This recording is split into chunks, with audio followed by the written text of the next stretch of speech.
Up until last night, we hadn't seen the Nets really tested, and last night we saw them get roughed up a little bit. Give credit to the Bucks. Desperate times, desperate measures. They played physical. The Nets fell behind 30-9 in the first quarter. But to their credit, they dragged themselves back in this. Keep in mind, you're up 30-11, and then you scored 56 points in the final 36 minutes, and you were able to hold on to that victory. That's one of those, if you're a Bucks fan, you go, well, we got one. But the Nets in a critical late-game situation, they did not respond well. Remember that debate we had, who's going to take the last shot for the Nets? You know, you don't even have James Harden in there, so, okay, Kevin Durant or Kyrie Irving. Down one, under 10 seconds to go. And, of course, the guy you would expect to take the shot with the game on the line for the star-studded Nets is Bruce Brown. He took a critical shot, he missed, and Milwaukee held on for the win. So the Bucks are back in the series.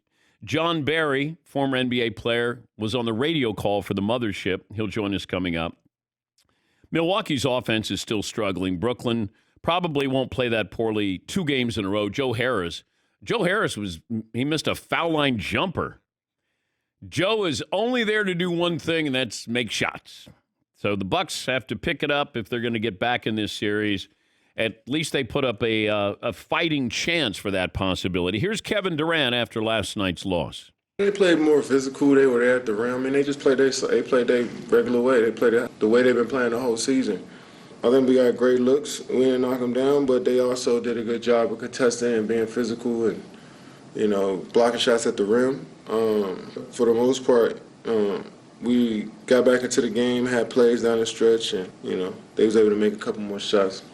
As for the Utah Jazz, Donovan Mitchell scored 37, and he is the first Jazz player with at least 35 points in back-to-back playoff games since Karl Malone. We're watching Donovan Mitchell, and it sort of goes in waves where we go. Last year in the playoffs, oh my gosh, the emergence of Donovan Mitchell going toe-to-toe with Jamal Murray when it was the Jazz and the Nuggets last year in the bubble was really great basketball. And then you sort of forgot about the Utah Jazz a little bit and Donovan Mitchell. He missed the last month of the season. Remember, you had the controversy. He wanted to play, and the Jazz held him out. And he was not pleased with that. I mean, you have the situation with Gobert a year ago with COVID.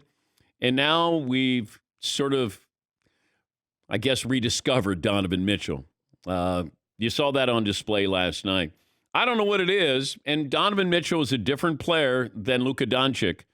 But for a team that's supposed to have good defenders, pest defenders, Patrick Beverley, playoff P, Kawhi Leonard, you got another guy putting up another big night. But, when you're shooting 52 from three-point range, this is what Utah does. Donovan Mitchell was really good last night, but the other, the rest of that team filled in sort of what you needed it to. Here's Ty Lue, the Clippers coach, on Mitchell and the Jazz. When he gives the ball up, it's not just him. We getting beat out the dribble by the other guys, too. They put it back down on the floor, attacking. Now we got to help. Now it's swing for three. So we got to do a better job with our individual defense, taking the challenge one-on-one.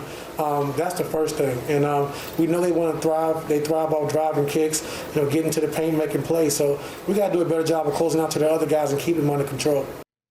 Rudy Gobert had a great game last night. He had 13 points and 20 rebounds. You get that rim defender, and Utah has that ability as team defense, and that's what you need. If somebody happens to get by you, at least you have Rudy Gobert there. Yeah, McLevin. I thought you're supposed to pull that guy out, like just the NBA just hit three-pointers to neutralize him, and it's not quite working for the Clippers. Well, you want to get into the pick and roll where you can take advantage of that, but give credit to Utah so far, first 2 games, and we thought that the Clippers would have some momentum after winning that Game 7 against Dallas.